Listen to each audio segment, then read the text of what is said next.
A black woman is accused of shoplifting by a racist store manager. The next day, the black woman shocks the store when she returns. Jasmine Miller stepped out of the bustling afternoon streets and into the cool, air-conditioned lobby of Prestige Palace. The high-end department store was a gleaming beacon of luxury, its polished marble floors reflecting the soft, ambient lighting. The air was infused with the faint scent of expensive perfume, and the quiet hum of classical music played in the background, creating a sense of calm exclusivity. Jasmine paused just inside the entrance, glancing around to get her bearings. She was here to find a birthday gift for her best friend, something special to show her appreciation. Rachel had been her rock through thick and thin, and Jasmine wanted to give her something that matched her elegance and strength. Jasmine's eyes fell on a display of jewelry to her right. She made her way over, her heels clicking softly on the floor. As she approached, she noticed the intricate designs of the necklaces and bracelets laid out under the glass.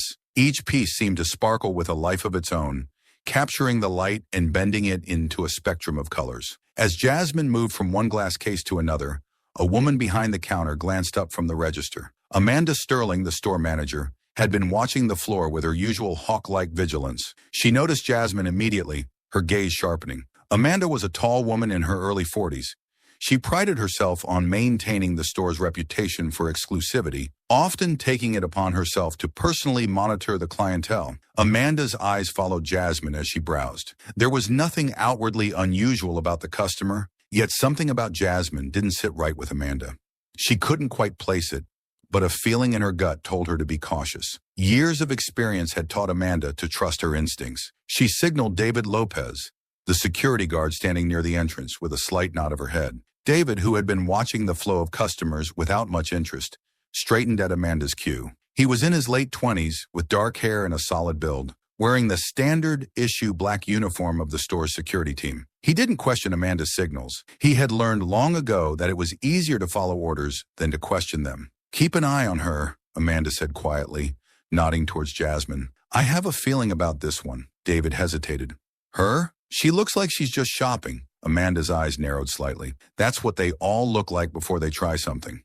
Just stay alert." David nodded, feeling a slight discomfort in his stomach, but not wanting to argue. He turned his attention back to Jasmine, who had moved to another section of the jewelry display. Jasmine was oblivious to the scrutiny. She continued browsing, occasionally picking up a piece to examine more closely. She held a delicate silver bracelet in her hand, admiring the way the light played off its intricate design. It reminded her of something Rachel would love, elegant yet understated. As she turned it over in her hands, considering her options, she sensed a shift in the atmosphere around her. Looking up, Jasmine noticed Amanda watching her from across the counter. Their eyes met for a brief moment before Amanda looked away, pretending to busy herself with rearranging a display. Jasmine frowned slightly but shrugged it off. High-end stores often had staff watching closely. It wasn't anything new. She continued browsing, moving toward a case that displayed a row of elegant necklaces. She was completely focused on the jewelry, unaware that Amanda had stepped out from behind the counter and was moving in her direction. David followed Amanda's lead, trailing a few steps behind. Jasmine felt the presence of someone nearby and looked up. Amanda was standing just a few feet away, her expression polite but guarded.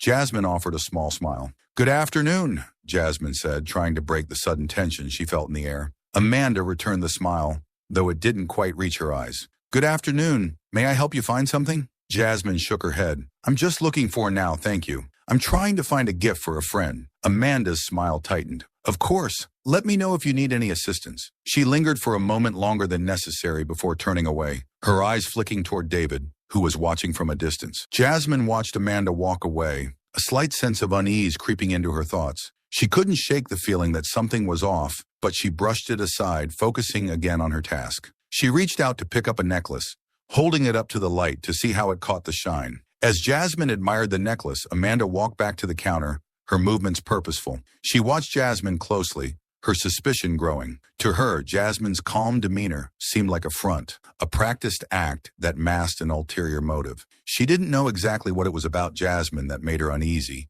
but she was determined to find out. "David," Amanda called softly, catching the security guard's attention again. "Stay close. I think we might need to intervene soon." David nodded, feeling the weight of Amanda's words settle in his gut. He positioned himself closer to Jasmine, watching as she browsed. Jasmine, engrossed in her search for the perfect gift, remained blissfully unaware of the eyes tracking her every move. In this ordinary setting, an ordinary day, the seeds of conflict had been planted. The atmosphere, once calm and inviting, now held a hint of tension, like a storm waiting to break. Jasmine continued to browse through the jewelry, running her fingers over a gold necklace with a delicate pendant. She admired the craftsmanship, momentarily lost in thought. She was mentally weighing the price against the significance of the gift when she felt someone approach her again. Glancing up, she saw Amanda Sterling walking directly toward her, this time with a firm and purposeful stride. Jasmine felt a flicker of unease. Something about the manager's expression made her feel suddenly self-conscious. "Ma'am, I'm going to have to ask you to come with me," Amanda said, her voice clipped and professional. Jasmine blinked, caught off guard. "Excuse me, is there a problem?" she asked, trying to keep her tone polite despite her surprise. Amanda's face was impassive, her eyes cold and assessing. "I've been watching you for a while now. We have reason to believe you may have taken something from the store," she stated bluntly. Jasmine's mouth fell open. "Taken something? I haven't taken anything. I'm just looking at the jewelry, like any other customer." Her voice rose slightly, a mix of confusion and indignation creeping into her words. Amanda didn't seem fazed by Jasmine's response. She crossed her arms over her chest, maintaining her authoritative stance. "We have a strict protocol here at Prestige Palace," Amanda said. "We can't take any chances. If you haven't done anything wrong, this will be cleared up quickly. Now please come with me." Jasmine glanced around, noticing that other shoppers were starting to watch. Their eyes darted between her and Amanda, curiosity and judgment clear in their expressions. Jasmine felt a hot flush of embarrassment. She could feel the situation slipping out of her control, the disbelief and frustration building inside her. "This is absurd," Jasmine said, her voice low and steady. "I haven't done anything wrong. I came in here to buy a gift, and now you're treating me like a criminal." Amanda's expression didn't change. "We can discuss this in private," she said, nodding toward the back of the store. "If you don't come with me willingly, I'll have to call security." Before Jasmine could respond, David Lopez appeared at Amanda's side, his presence silent but looming. He glanced at Jasmine, then quickly looked away, his discomfort evident. Jasmine's eyes flicked between Amanda and David, her heart pounding with a mix of anger and disbelief. She felt trapped, as though the walls of the elegant store were closing in on her. David spoke up, his voice softer than Amanda's. "Ma'am, it's just a routine check. If you cooperate, this can be over quickly," he said, trying to sound reassuring, though the uncertainty in his voice was clear. Jasmine shook her head, her frustration boiling over. "Routine check? I've been browsing. There's nothing routine about this. You're accusing me without any proof." Her voice was louder now, and several heads turned in their direction. Amanda's patience seemed to thin. "Please keep your voice down," she said sharply. "This isn't a debate. Either you come with us now, or I'll have David escort you out of the store. Your choice." Jasmine clenched her fists at her sides, the urge to argue warring with her desire to avoid making a scene. She looked at David, hoping for some sign of empathy or support, but his expression remained guarded. Jasmine took a deep breath, trying to steady herself. "Fine," she said through gritted teeth, "but I'm not letting you search me without a good reason.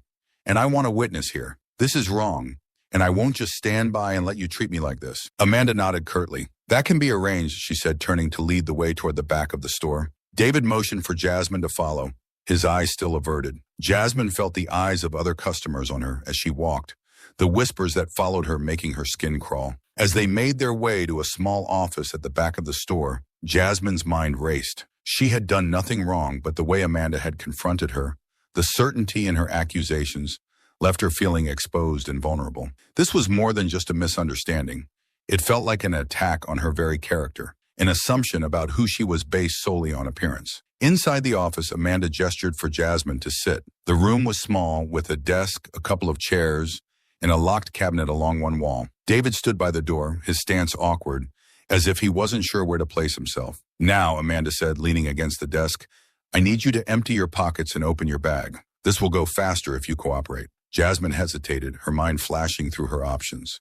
She could refuse, demand to see a lawyer, or call the police. But the thought of prolonging this ordeal in the cramped, sterile office made her stomach twist. She decided to comply, if only to prove her innocence and end this humiliation as quickly as possible. Slowly, Jasmine reached into her pockets, pulling out her phone, a set of keys, and a small tube of lip balm.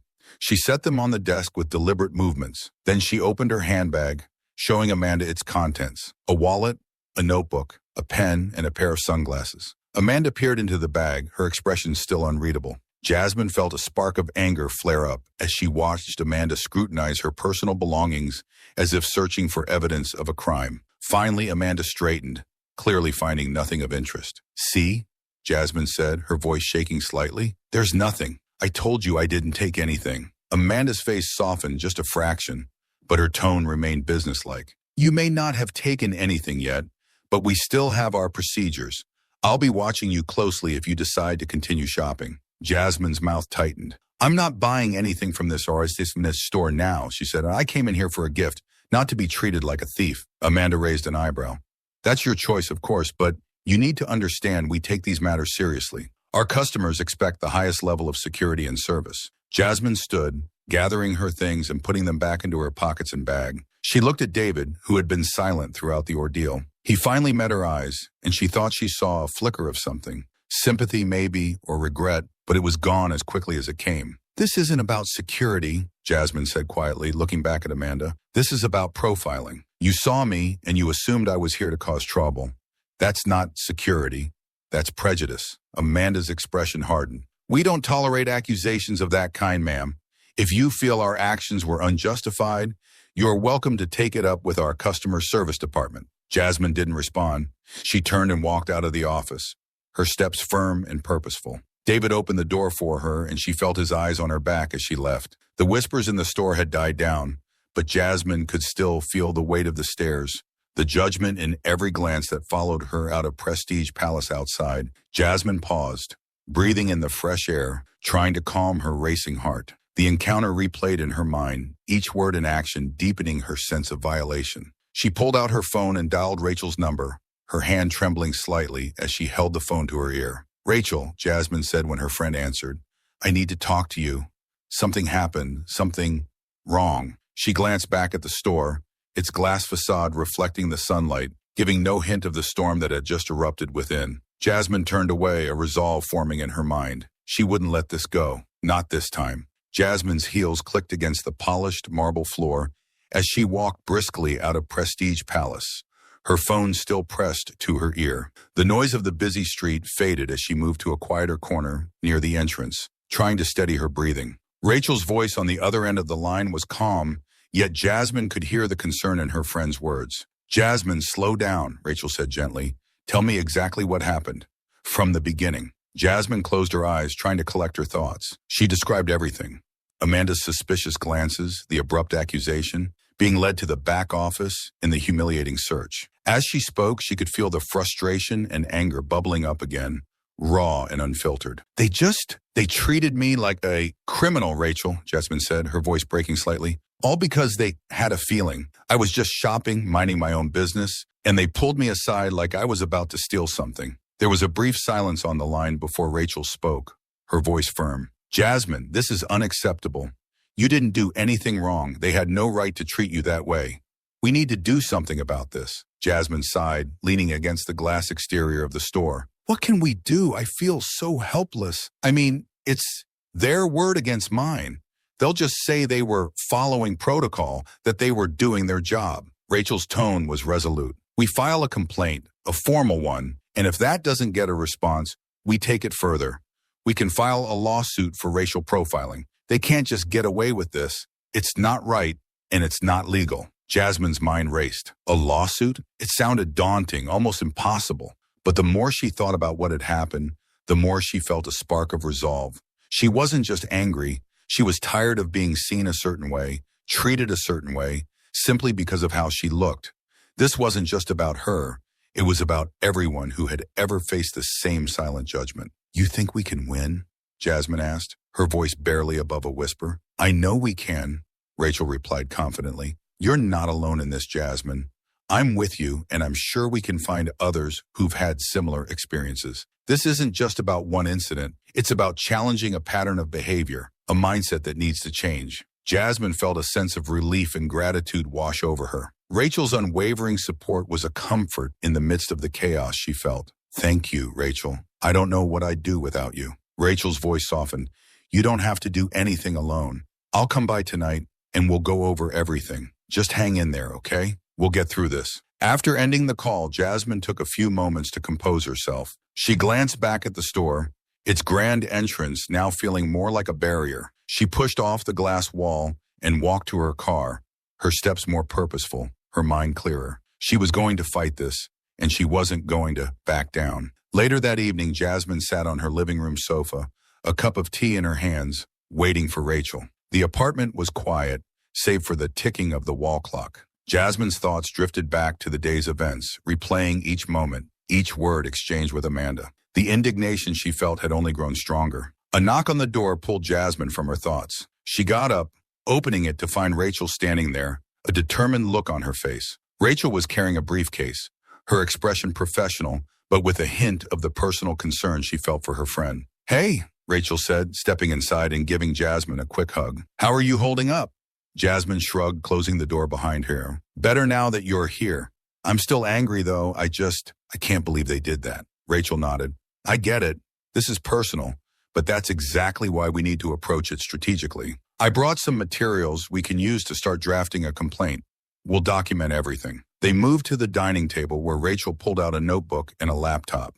She began typing as Jasmine recounted the details again, this time more methodically. They discussed each moment, each decision made by Amanda and David, identifying the flaws and biases in their actions. "You handled yourself well," Rachel said, taking notes. "You were calm and didn't escalate the situation. That's important.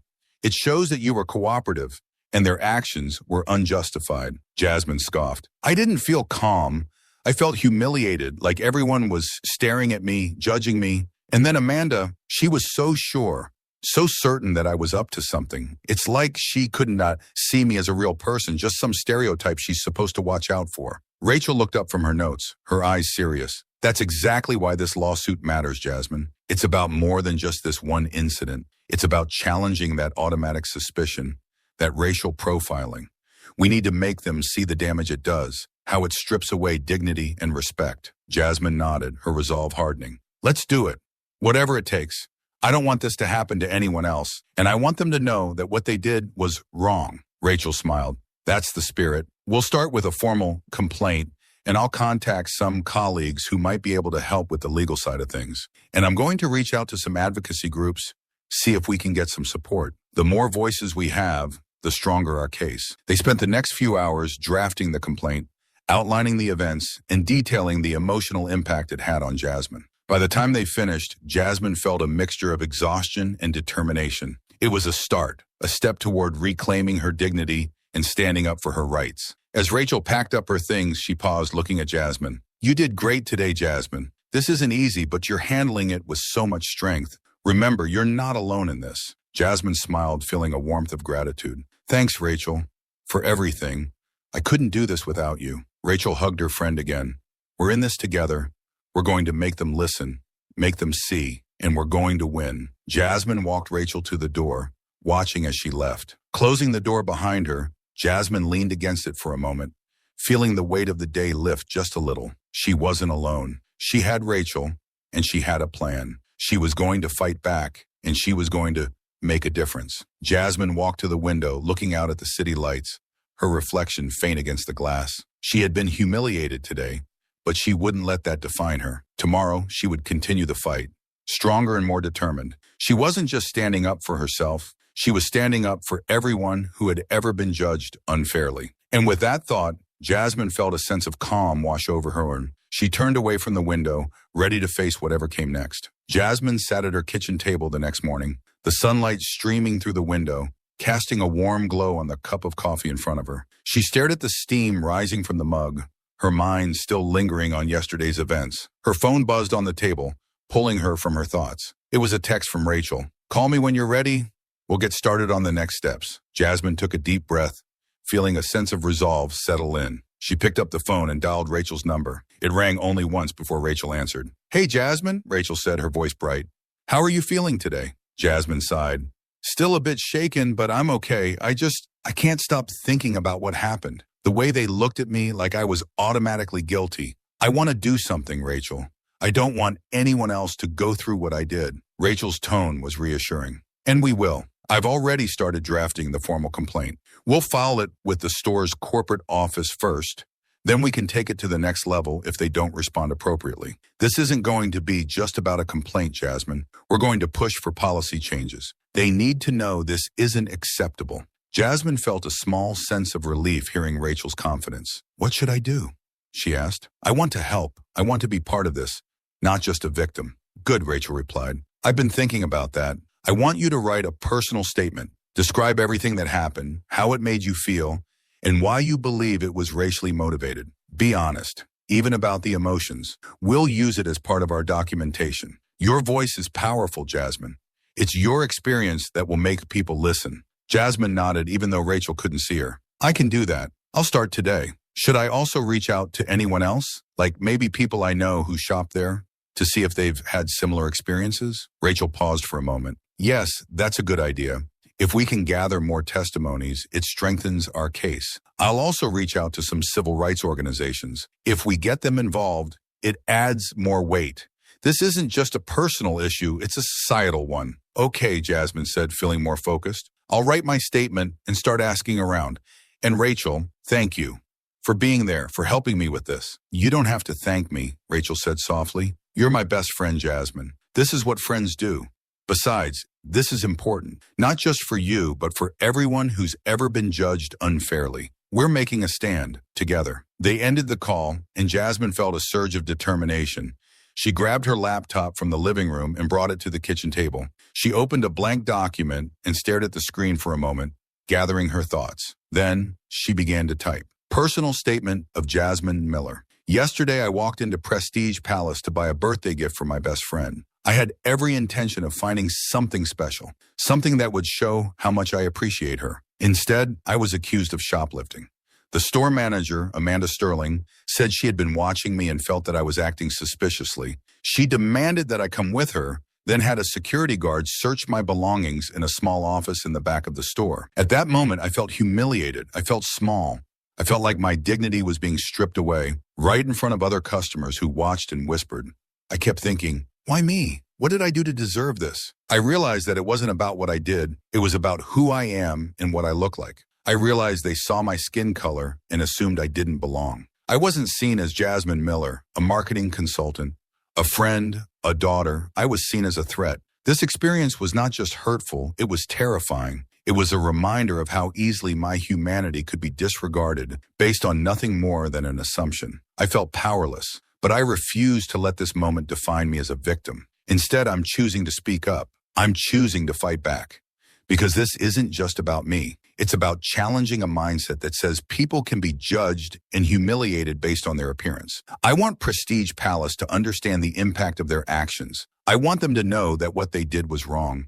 And I want them to change their policies so that no one else has to feel the way I did yesterday. Jasmine sat back, reading over her words. They felt right, raw, honest, and powerful. She saved the document and sent it to Rachel. Then she picked up her phone and began scrolling through her contacts, looking for friends who might have had similar experiences at Prestige Palace or other high-end stores. By early afternoon, Jasmine had spoken to 3 friends. One of them, Maya, mentioned a similar incident where she felt watched and followed around the store, but hadn't been directly confronted. Another friend, Carla, said she stopped shopping at places like Prestige Palace because she felt out of place, like she was always being judged. These places just aren't welcoming, Carla said over the phone. They don't say it, but you can feel it. It's in the way they look at you, the way they don't offer help unless they think you're buying something expensive. It's subtle, but it's there. Jasmine thanked her friends for their input and hung up, feeling a mix of frustration and validation. She wasn't imagining it. Others felt it too. This wasn't just about one incident. It was part of a larger problem. As the day went on, Jasmine received a message from Rachel saying she had contacted a civil rights group that was interested in their case. They offered to provide additional legal support and help amplify Jasmine's story if it went to the media. Jasmine felt a flicker of hope. Maybe this could make a difference. Maybe her voice would be heard. That evening, Rachel came over again. They sat at the kitchen table, going over Jasmine's statement and the responses from her friends. Rachel's eyes shone with determination as she read through the document. This is strong, Jasmine, Rachel said. Your words have power. This is exactly what we need to show the emotional impact of their actions. And with the support from the civil rights group, we have a solid foundation for the lawsuit. We're not just going to get an apology. We're going to push for real change. Jasmine nodded, feeling a renewed sense of purpose. What's our next move? We file the complaint officially, Rachel said, and then we prepare for any response from Prestige Palace. If they try to dismiss it or deny wrongdoing, we escalate. We get the media involved if we have to. The goal is to make this public enough that they can't just brush it under the rug. Jasmine felt a flicker of anxiety at the thought of going public, but she knew it was necessary. I'm ready, she said firmly. Whatever it takes, I don't want to back down from this. Rachel reached across the table, placing a hand on Jasmine's. You're doing the right thing, Jasmine, remember? And you're not alone, remember that. We're going to make them see us, really see us. Jasmine squeezed Rachel's hand, feeling the solidarity between them. They were in this together, fighting not just for personal justice, but for the dignity of everyone who had been judged unfairly. As they sat there mapping out their strategy, Jasmine felt a strength she hadn't felt before. She was no longer just reacting. She was taking control, standing up for herself and others. This was only the beginning, but it was a start. A step toward justice, a step toward change. Jasmine woke up early the next morning, a sense of purpose replacing the heaviness that had weighed on her since the incident at Prestige Palace. She glanced at her phone, checking for messages. Rachel had already texted, meeting with the civil rights attorney at 10 a.m. at their office. I'll pick you up at 9:30. Jasmine replied with a quick, see you then, and began to get ready. By 9:30, Rachel's car pulled up outside Jasmine's apartment. Jasmine stepped out, wearing a navy blazer over a simple blouse, her expression determined. Rachel greeted her with a smile as Jasmine got into the car. Ready? Rachel asked, pulling away from the curb. As ready as I'll ever be, Jasmine replied. Do you think we'll get the support we need? Rachel nodded confidently. The attorney we're meeting, Linda Marks, is known for taking on high-profile discrimination cases. She's good at what she does, and she's passionate about civil rights. If anyone can help us, it's her. The ride to the office was filled with Rachel outlining their approach, making sure Jasmine felt prepared. When they arrived, the building was a modest but professional-looking structure in a bustling part of downtown. They headed up to the second floor, where the offices of the Civil Rights Organization were located. Linda Marks greeted them at the reception area, a woman in her late 40s with short, curly hair and a warm, welcoming smile. She wore a tailored suit and had an air of confidence that immediately put Jasmine at ease. Jasmine, Rachel, thank you for coming in, Linda said, shaking their hands. Please follow me. They walked down a corridor to a meeting room where a table was set up with folders and documents. Linda gestured for them to sit. I've gone over the initial complaint Rachel sent me, Linda began, taking a seat across from them. And first, I want to say I'm sorry for what you experienced, Jasmine. No one should be treated that way, especially in a place that's supposed to welcome customers. I believe you have a strong case here. Racial profiling is a serious issue, and we need to address it whenever it happens. Jasmine felt a mixture of relief and validation at Linda's words. Thank you, she said softly. It's hard to believe that someone would look at me and assume the worst without knowing anything about me. Linda nodded sympathetically. It's an unfortunate reality that many people face. Our goal is to make sure there are consequences for those actions. We'll start by filing the formal complaint with Prestige Palace's corporate office.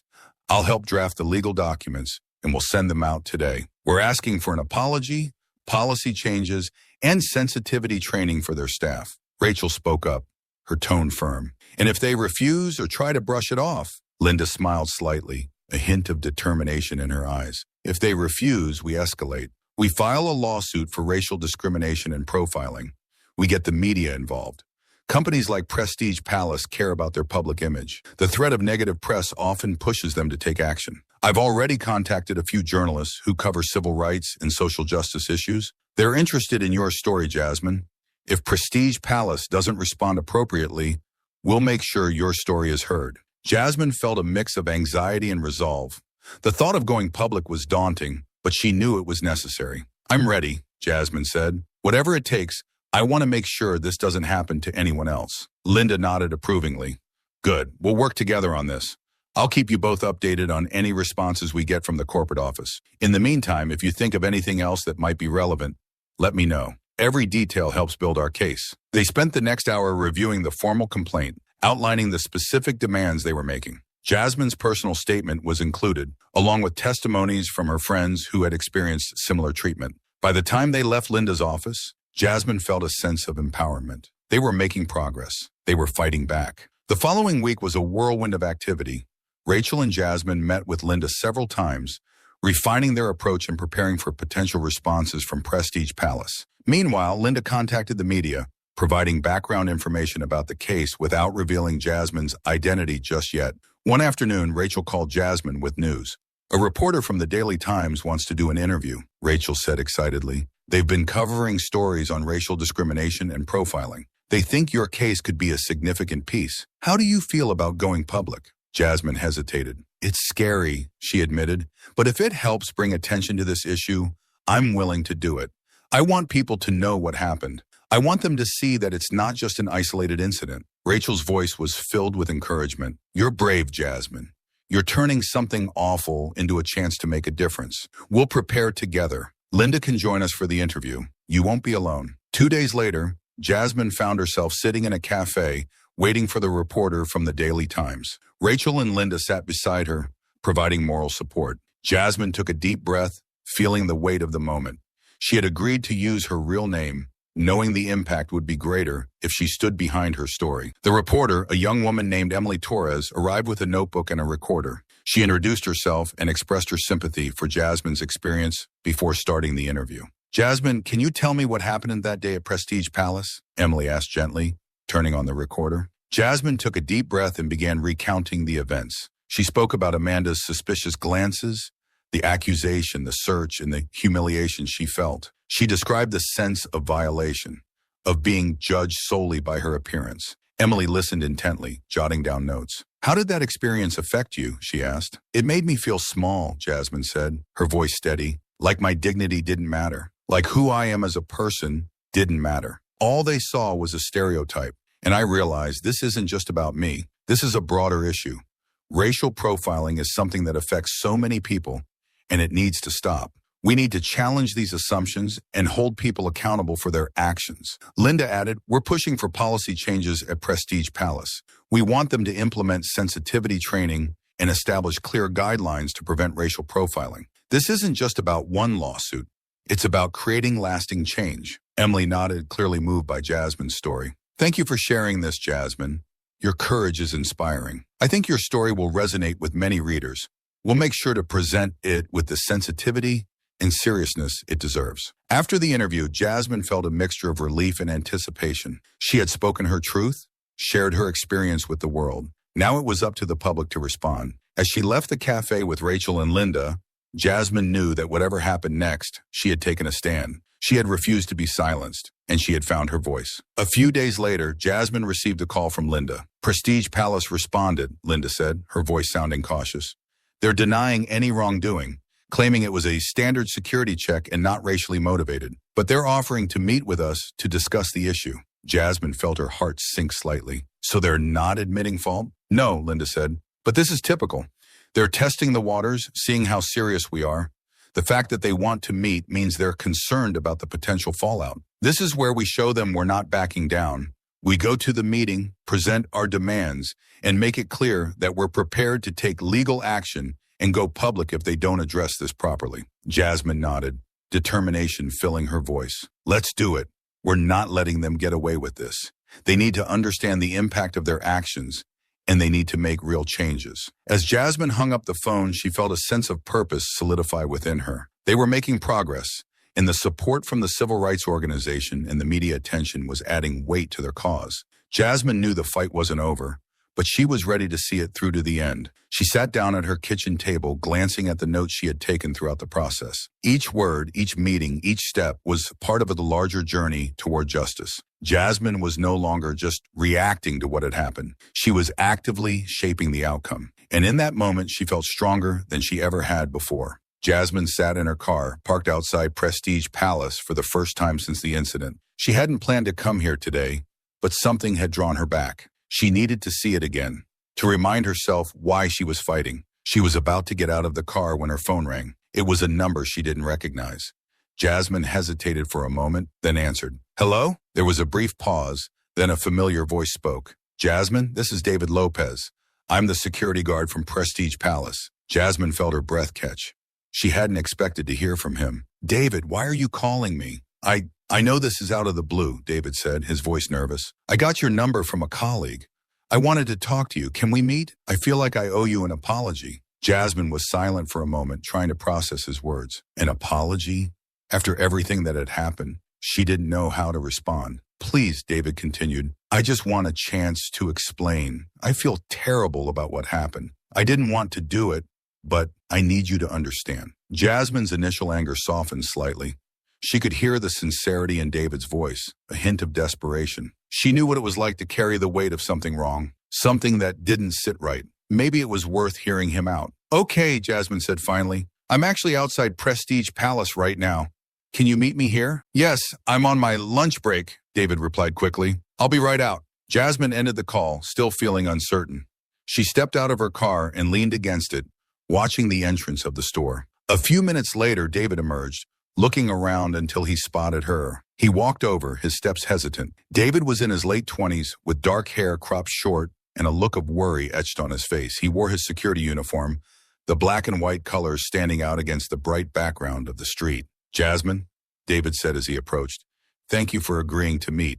I know you don't have to listen to me. Jasmine crossed her arms over her chest. I'm here. What do you want to say? David glanced around as if making sure no one was watching. I'm really sorry about what happened that day, he said quietly. I know that probably doesn't mean much, but I didn't want to do it. Amanda, she's the manager, you know?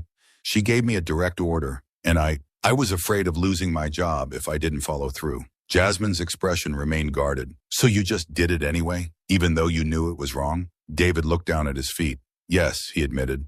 I know that's not an excuse. I could have said something, but I didn't. I've been thinking about it every day since. I don't know how to make it right, but I wanted to apologize. I'm sorry for what you went through. Jasmine felt a mix of emotions, anger, sympathy, frustration. She had spent so much time thinking about Amanda's role in what happened, but she hadn't really considered David's perspective. Hearing him now, seeing the guilt on his face, made her feel a little conflicted. Why are you telling me this now? Jasmine asked. Why didn't you say something when it happened? David sighed, rubbing the back of his neck. Because I was scared. I've seen what happens when people stand up to Amanda. She's powerful and she has connections. I didn't want to lose my job. I have a family to support, but that's no excuse for what I did. I can't keep this to myself anymore. I needed to tell you. I needed to say I'm sorry. Jasmine studied him for a moment. His eyes were sincere, filled with regret. She knew that feeling, the heaviness of knowing you'd let someone down, even if it was out of fear. She couldn't fully forgive him yet, but she understood his struggle. You know this isn't just about you or me, right? Jasmine said finally. It's about the whole system that makes people think it's okay to treat others like this. It's about more than just one incident. David nodded. I know, and that's why I wanted to help. If you're filing a complaint, if this goes to court, I want to testify. I want to tell them what really happened. I'll say that Amanda made the call, that I didn't see you do anything wrong. Maybe it won't make up for what I did, but I want to do the right thing now. Jasmine felt a flicker of hope. David's testimony could be crucial. It would give weight to her case, showing that even the security guard had doubts about the accusations.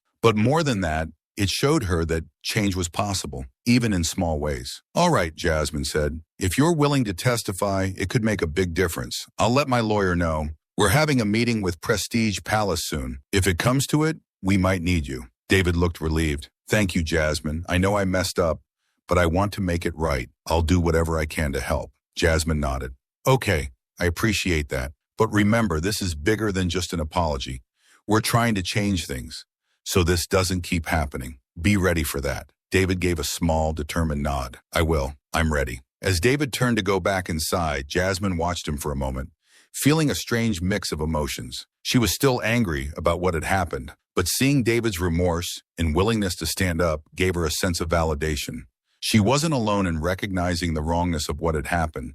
People could change, and that gave her hope. Later that day, Jasmine met with Rachel at a small coffee shop near her apartment. She recounted her conversation with David, watching Rachel's reaction closely. David wants to testify? Rachel asked, eyebrows raised in surprise. Yes, Jasmine said, taking a sip of her coffee. He said he feels guilty about what happened, that he didn't really believe I did anything wrong. He was just following orders because he was afraid of Amanda. Rachel nodded thoughtfully. That's significant. His testimony could really support our case, especially since he's on the inside. It shows that there was doubt, even among the staff. Jasmine felt a sense of relief hearing Rachel's words. Do you think it will be enough? It's a strong addition. And Shetamai, Rachel said, but we still need to prepare for the meeting with Prestige Palace. They might try to downplay it or claim it's just one person's opinion. We need to stay focused on the bigger picture. Policy changes, training, and accountability. Jasmine's resolve strengthened. I'm ready. I've been thinking a lot about what you said, about how this is about more than just me. It's about everyone who's ever been judged unfairly, who's ever felt like they were less than because of how they look. I want to make sure our voices are heard. Rachel smiled, pride evident in her eyes. That's exactly the mindset we need. You're doing an amazing job, Jasmine. This is how change happens, one step at a time, with people willing to stand up and say enough is enough. They continued to strategize, mapping out their approach for the upcoming meeting. Jasmine felt a sense of purpose, a clarity she hadn't felt in a long time. This wasn't just about fighting for herself. It was about making a difference, pushing for a world where people weren't judged based on their appearance. As they wrapped up, Jasmine's phone buzzed with a new message. It was from Linda Marks, their attorney. Meeting with Prestige Palace scheduled for Friday at 2 p.m. Let's make sure we're ready. Jasmine showed the message to Rachel, who nodded. Let's do this, Jasmine said firmly. Let's make them see us, really see us. Jasmine left the coffee shop with a sense of determination. The road ahead wouldn't be easy, but she knew she was not alone. With Rachel, Linda, and now David on her side, they had the strength to face whatever came their way. As Jasmine walked back to her apartment, the city's noise buzzing around her, she felt a renewed sense of hope. Change was possible, and she was ready to be part of it. Friday afternoon arrived, bringing with it a sense of anticipation and tension. Jasmine stood outside the office building where the meeting with Prestige Palace's representatives was scheduled, her heart beating faster than usual. She was dressed in a simple yet professional outfit, a gray blazer over a white blouse with black slacks. Rachel stood beside her, a reassuring presence in her crisp business suit. Linda Marks, their attorney, was waiting inside, ready to lead the discussion. Are you okay? Rachel asked, placing a hand on Jasmine's shoulder. You look a little nervous. Jasmine took a deep breath, trying to calm the jitters in her stomach. I'm okay. Just, it feels real now, you know? We're actually facing them. Rachel nodded. I get it. But remember, we're not alone. We have the truth on our side, and Linda is one of the best. We've prepared for this. Just speak from the heart, like you did before. You've got this. Jasmine nodded, drawing strength from Rachel's words. You're right. Let's go. They entered the building and took the elevator up to the conference room on the third floor. As they stepped inside, Jasmine saw Linda already seated at the long table reviewing some documents. She looked up and gave Jasmine and Rachel a confident smile. Right on time, Linda said. Take a seat. They'll be here any minute. Jasmine and Rachel sat down, and Linda handed them copies of the agenda for the meeting. Remember, Linda said, her voice steady and calm, our goal is to make them acknowledge what happened and agree to our terms. An apology, policy changes, and sensitivity training. Stay focused, stay calm, and let me handle most of the talking. Jasmine, you'll have a chance to share your experience, but I'll guide you through it. Jasmine nodded, feeling a bit more grounded.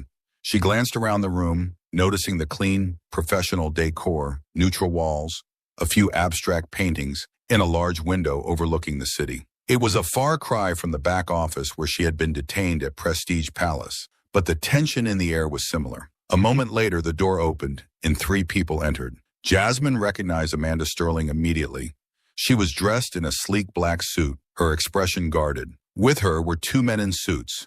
One was the store's district manager, Robert Clay, a tall man with graying hair and a serious demeanor. The other was a lawyer representing Prestige Palace, a younger man with a briefcase and an air of confidence. Good afternoon, Linda greeted them, standing to shake hands. I'm Linda Marks, representing Jasmine Miller. This is Rachel Owens, also part of our team. And of course, you know Ms. Miller. Good afternoon, Robert Clay said, his tone polite but businesslike. I'm Robert Clay, the district manager. This is Amanda Sterling, our store manager, and Mark Denton, our legal counsel.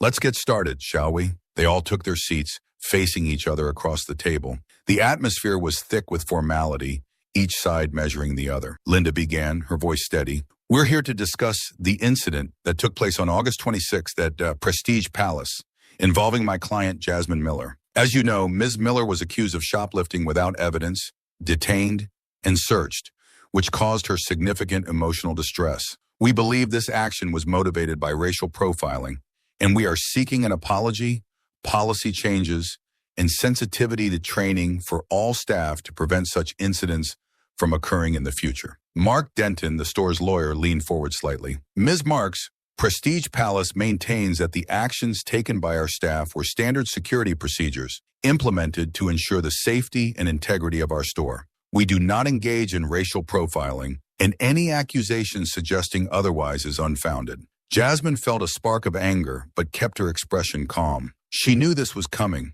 The denial, the refusal to acknowledge of any wrongdoing. Linda remained composed, her voice never wavering. Standard procedures do not justify targeting a customer based on appearance, Linda said firmly. Ms. Miller was detained without cause. No stolen items were found, and there was no behavior to suggest theft. The only factor that seemed to prompt suspicion was her race. Amanda shifted uncomfortably in her seat, her eyes flicking to Jasmine for a brief moment before looking away. Jasmine held Amanda's gaze, her expression steady. She wanted Amanda to see her, to understand the impact of her actions. We have statements from other employees, including the security guard involved.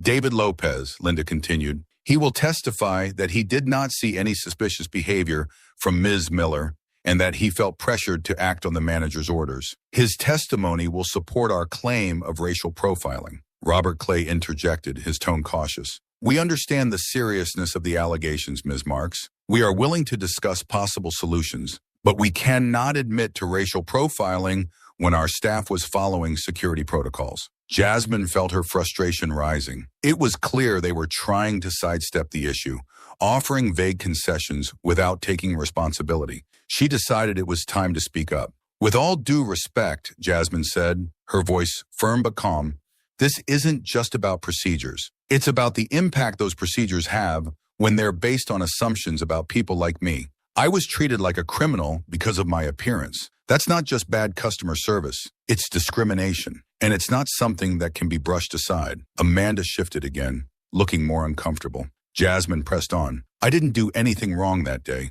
I was there to shop, like any other customer. But you didn't see me that way. You saw me as a threat based on nothing but my skin color. That's why we're here, because it's not okay. It's not okay to judge someone based on how they look. And it's not okay to assume the worst about people because of stereotypes. There was a moment of silence in the room. Jasmine's words hung in the air, undeniable and true. Linda gave Jasmine a nod, showing her support. Mark Denton cleared his throat. We understand that this situation has caused distress, Ms. Miller, and we are prepared to discuss a settlement to address your concerns. However, we must clarify that any settlement would be without admission of wrongdoing. Linda leaned forward, her gaze unwavering. We're not here just for a settlement. We're here for accountability and change. We want a commitment to implement policies that prevent racial profiling, sensitivity training for staff, a public apology, and clear guidelines to ensure this doesn't happen again. That's non-negotiable. Robert Clay looked at Amanda, then at Mark Denton. The lawyer nodded slightly, signaling that they needed to consider the terms carefully. We'll take these demands under advisement, Robert said slowly. We need to consult with our corporate office before making any commitments. However, we want to assure you that Prestige Palace is committed to creating a welcoming environment for all customers. Linda's expression was firm. We'll expect a response within the next week. If we don't see a commitment to the changes we've outlined, we'll proceed with filing a formal lawsuit and involving the media. This isn't just about one person's experience.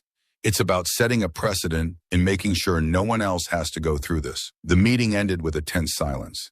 As they left the conference room, Jasmine felt a mixture of relief and frustration. They hadn't gotten the immediate resolution she had hoped for, but they had made their demands clear. Now it was up to Prestige Palace to respond. That evening, Jasmine and Rachel sat together in Jasmine's living room, debriefing the day's events. Linda had left after assuring them she would handle all communications with Prestige Palace going forward. How do you feel? Rachel asked, pouring them both glasses of water. Tired, Jasmine admitted, but also hopeful. I think we made them listen. At least, I hope we did. Rachel nodded. You were amazing in there, Jasmine. You spoke your truth, and it made a difference. I could see it on their faces. They know they can't just ignore this. Jasmine managed a small smile. I'm glad David is willing to testify. It adds weight to our case. I just wish they'd admit they were wrong. Rachel squeezed Jasmine's hand. They will. We'll keep pushing until they do. And even if they never say it out loud, we'll make sure they change. That's what matters. Jasmine took a deep breath, feeling the exhaustion of the day settle in. Yeah, you're right. It's about the change, not just the words. We'll keep fighting, won't we? Rachel smiled. Always. We're in this together. As they sat in the quiet of the apartment, Jasmine felt a sense of peace. She had stood up for herself and others. The battle wasn't over, but she knew she had the strength to see it through. They had made their voices heard, and that was the first step toward real change. A week had passed since the meeting with Prestige Palace, and Jasmine was starting to feel the strain of waiting. Every day she checked her email and phone, hoping for news from Linda. The uncertainty hung over her like a dark cloud, making it hard to focus on anything else. She knew this was part of the process, but it didn't make the waiting any easier. Rachel had been checking in regularly, offering support and encouragement. Jasmine appreciated it more than she could express, but the anxiety still gnawed at her. She had stood up in that meeting, faced Amanda and the corporate representatives, laid bare her experience, and demanded change. Now all she could do was wait to see if it had made a difference. One morning, as Jasmine was getting ready for the day, her phone buzzed on the kitchen counter. She glanced at the screen and saw Linda's name. Her heart leapt into her throat. With trembling hands, she answered the call. Linda? Good morning, Jasmine, Linda said, her voice calm and professional. I have some news. I just received a response from Prestige Palace's corporate office. Jasmine felt her pulse quicken. What did they say? They've agreed to meet our demands, Linda said. They're offering a formal public apology for the incident. They're also committing to implement mandatory sensitivity training for all employees starting immediately. They've agreed to revise their security protocols to ensure that all customers are treated with respect and dignity, regardless of appearance. Jasmine's eyes widened, a wave of relief washing over her. They agreed to all of it? Yes, Linda confirmed. They understand that this situation has drawn media attention and that there's a risk of legal action. They've decided it's in their best interest to address the issue head on. They've asked for a press conference where they can issue the apology publicly. They want you to be there, Jasmine. They want to acknowledge your courage and use this as an opportunity to show that they're taking meaningful steps to change. Jasmine felt tears prick her eyes. After everything she had been through, to hear that her fight had made a real impact was overwhelming. I don't know what to say, she admitted, her voice breaking. I didn't think they'd actually listen. They're listening, Jasmine, Linda said gently. You made them listen.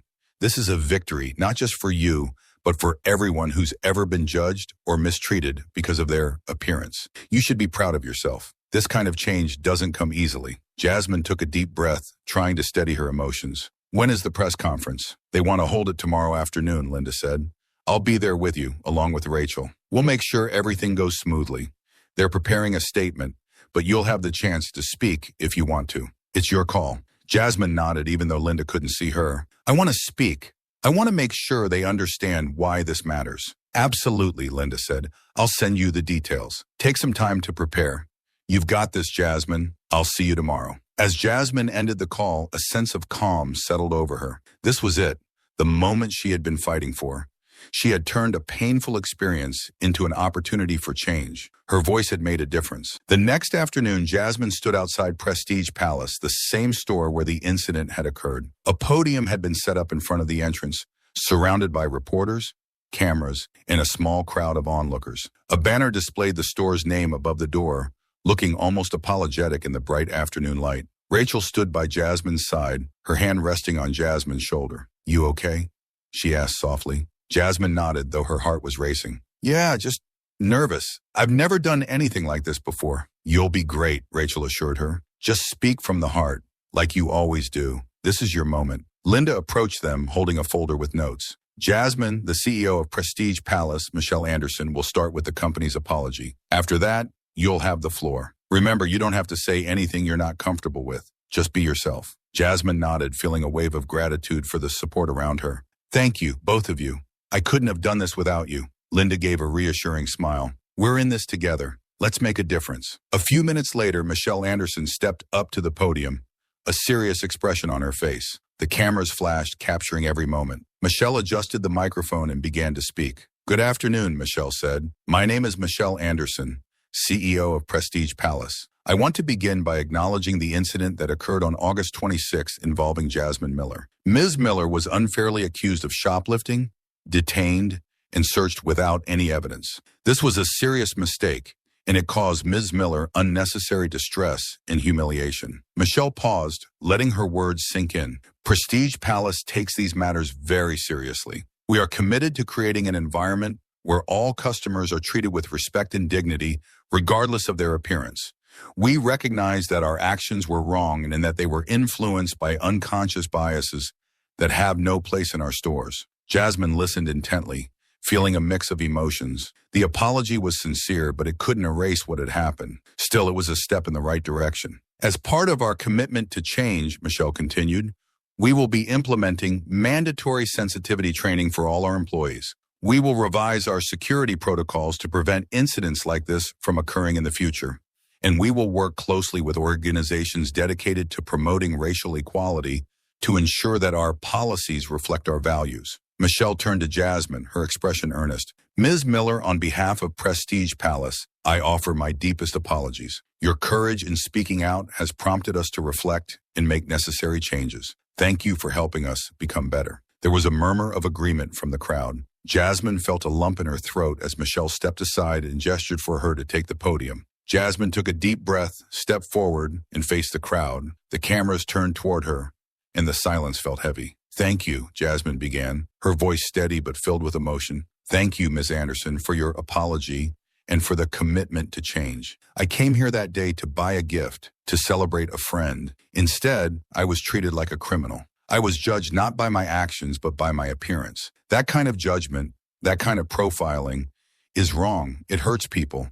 It strips away dignity, and it has to stop. Jasmine paused, gathering her thoughts. I didn't want to be here today because of what happened, but I'm here because I believe in change. I believe in the power of standing up and saying, this isn't right. And I believe that together we can make a difference. We can challenge the biases that lead to incidents like mine. We can create spaces where everyone feels respected, valued, and safe. She looked directly at the cameras, hoping her words would reach those who needed to hear them. This isn't just about me.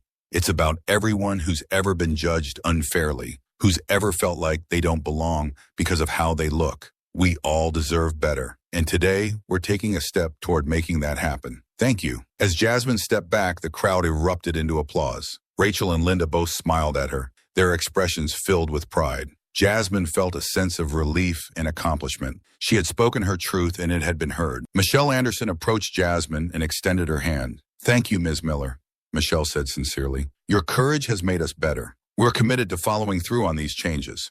Jasmine shook Michelle's hand. Thank you for listening. I hope this is just the beginning. As the press conference concluded, reporters gathered around Jasmine, asking questions, wanting to know more about her story. Linda and Rachel helped navigate the media, ensuring Jasmine wasn't overwhelmed. Jasmine answered a few questions, emphasizing the importance of continued efforts to combat racial profiling and discrimination. When the crowd finally dispersed, Jasmine felt a wave of exhaustion mixed with exhilaration. She had done it. She had faced the people who had wronged her, demanded change, and had seen results. Rachel hugged her tightly. You were amazing, Jasmine. You really were. I'm so proud of you. Linda nodded in agreement. This is how change happens. You've set a powerful example, Jasmine. Others will see this and know they can stand up too. Jasmine smiled, feeling a warmth she hadn't felt in a long time. I couldn't have done it without you both. Thank you for being there with me. They left Prestige Palace together, the sun shining brightly overhead. As they walked down the street, Jasmine felt a sense of peace and possibility. This was just one victory in a long battle, but it was a start. And for the first time in a long time, Jasmine felt hopeful about the future.